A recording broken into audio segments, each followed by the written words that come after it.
Thanks for coming out tonight. It's exciting to see everybody here, see some familiar faces. My wife and 3 kids, we've lived here for 5.5 years, and we thoroughly love it. We love it for all the same reasons you guys love it, and we want to make it better. And I think there's lots of potential, lots and lots of potential here in Eagle Mountain. I grew up in the suburbs of Washington, D.C.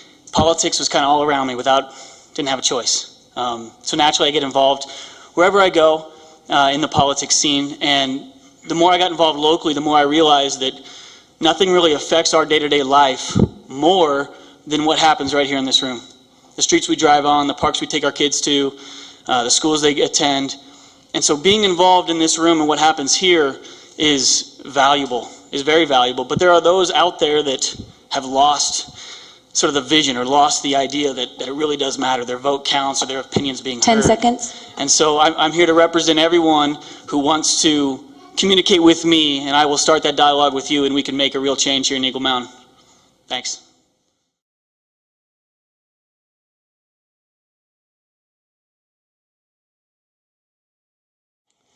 I think it goes back to the beginning of Eagle Mountain. We chose to, well, not we, but it was chosen for us that we would have what's called a strong mayor system. So we have an elected official that doesn't get to vote. Currently, our mayor does not vote. Only the 5 city council members vote. And I think for the city our size, it's tough to hold people accountable, especially elected officials accountable, if you can't look at their vote and their voting record. So it's nothing that this council did, 12, 13 years ago, but it's something that could have been changed, and in my opinion should be changed. We could have better representation and better accountability by having a mayor that votes. On a more specific, there have been decisions in the last, 3 or 4 years that have perpetuated the vagueness of information. I think sometimes all the information that I have about the city I've either gotten from friends and family, or I've dug through the mass amounts of information that's available. The city is very good about having information there, but it has to be searched for, and it's not easy to find. And so as a representative of you, I'll make that information more available, so we can have a dialogue, we can have a conversation, and the decisions can be made prior to coming to the meeting. Thank you.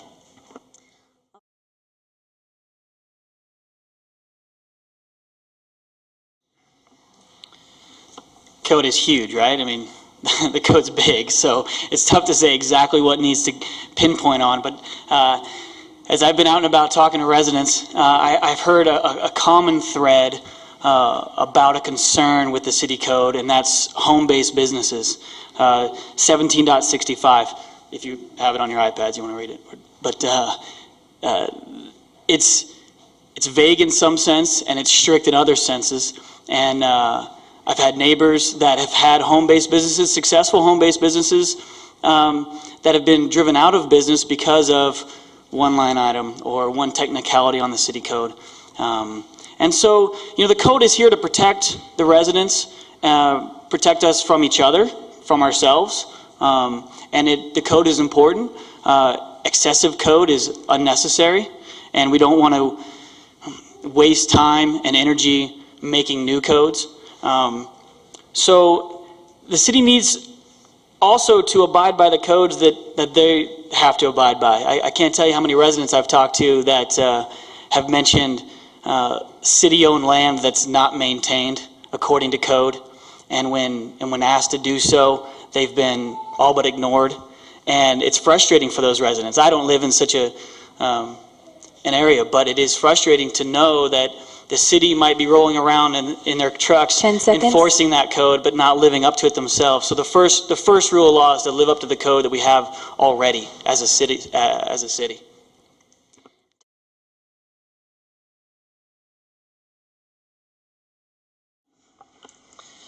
There's essentially 2 things that entice businesses to come to your town: rooftops and roads.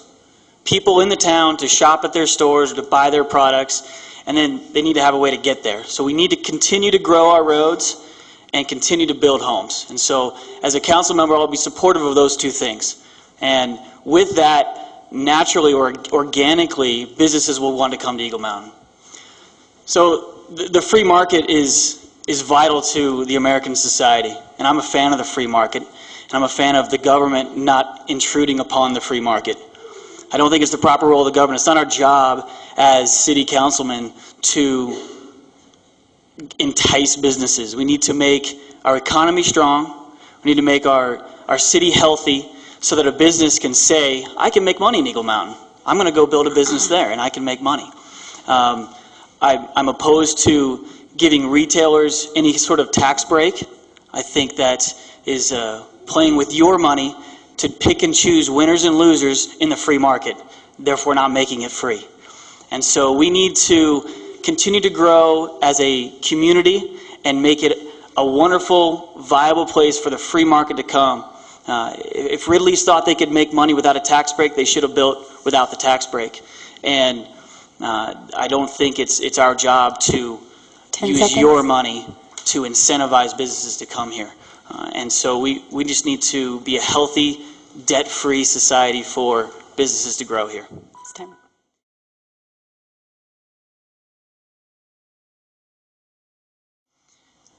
I think Pony Express Days is great in theory. An opportunity to get together with your friends and go ride some scary carnival rides and have a parade and in an effort to build unity. I'm not sure it's doing what it's intended to do. And I think the time, the energy, and most of all the money being spent on Pony Express Days is an example of priorities out of whack. It's time consuming. It takes a lot of great city employees away from managing your money in your city for a party, essentially. And I feel like we have $47 million of debt, and we go on vacation every year. I don't do that at my house. When I have responsibilities and debt burden, I don't fly to Europe for the weekend. And I feel like that's what Pony Express Days is. Am I a fan of Pony Express Days? The idea of Pony Express Days, yes. It does not need to be 11 days long, and it does not need to cost an exorbitant amount of money. It can do what it's intended to do, of have a fun weekend with your neighbors, talking to a carny about some crazy ride. And I think it can do that. But it needs to be 10 prioritized. seconds. It needs to come down out of the stratosphere. Having the greatest rodeo in this corner of the world, I think, is a wrong priority.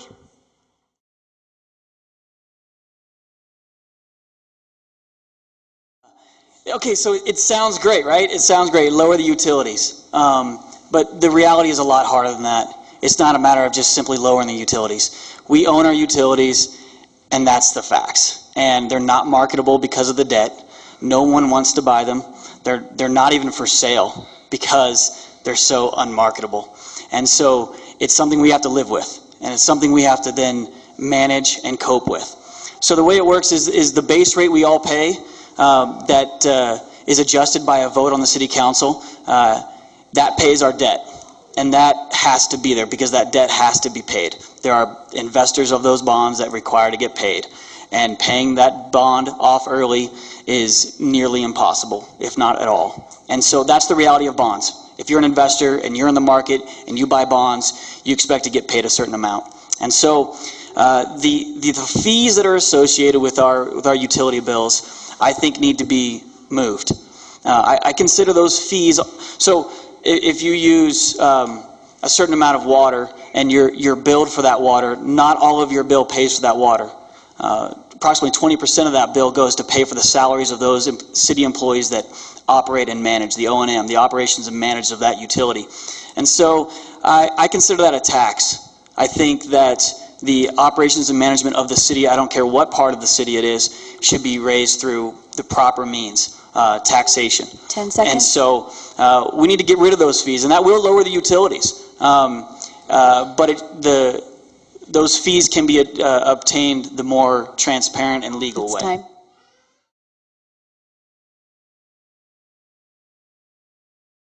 Question? Urban farming, it's a great idea. Self-sufficiency, the ability to grow and to raise animals as you will. But there is a time and a place, right?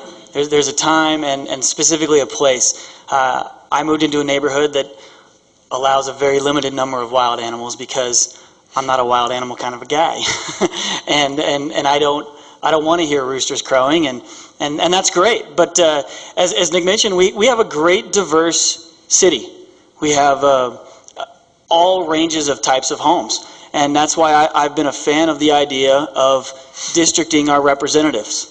If we can district our city, and that means divide up the city, and so each section of the city gets its own representative on the city council. This idea of districting, we can have better representation for those that live in your neighborhood. Can you imagine always living within a mile of your city councilman, and knowing that city councilman lives in the same type of neighborhood as you, and that they're going to think for your best interests and represent you in a more intimate manner, that you can knock on the door and say, hey, I got a question about this, and I've been a fan of this idea of districting because I think we can have better representation on this council, and when these issues come up, 10 seconds. You know that your representative is thinking about you, and so there's a time and a place, and I think we should address the idea of districting the representation. Time. Tom, what?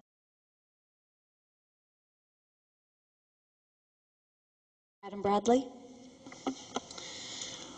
Definitely something that sets me apart from the rest of the gentlemen here is that my day job as a commercial airline captain, I'm paid to make decisions. That's what you pay me to do when you buy an airline ticket. And robots can fly my airplane, but robots can't make decisions. And so, as an elected official, that's what I'll be doing. You'll be trusting in me to make decisions for you. But more importantly, as a trusted elected representative, I want to have this dialogue with you. I want to present information to you that you might not have the time, energy, or desire to find, but I will give that information to you. And the decision-making process is not always quick. In my job, it has to be fast. I have to make quick, sharp decisions and then be held accountable to that decision. As a representative, we'll have time to have this conversation. We'll have time. And throughout my campaign, I have a website, AdamBradleyEMCity.org, where you can go and you can read about these things, the ideas I have, and how we can communicate better together. If I, as your local representative, can give you more information, then you can talk back to me and give me your opinion on those things, and then I really can know the will of the residents. And so I think that what it comes down to is, who do you want to represent you? Most of us up here kind of agree on similar things, but what it comes down to is who is it that you want to represent you? Who represents you well? 6 months ago, we all came to a meeting here, about 300 or 400 of us, and I left that town hall meeting feeling like the city hated me, feeling like the city was mad at me for having concerns and questions. And what an awful feeling as a resident. As an elected official, I'll never make you feel that way. I'll welcome criticism. I'll welcome the comments and the questions, and because it's really just about information. I think if you have the information, you'll understand why I voted a certain way, and I'll communicate that voting record to you. And so I love your vote. I think I can represent you well. That's time.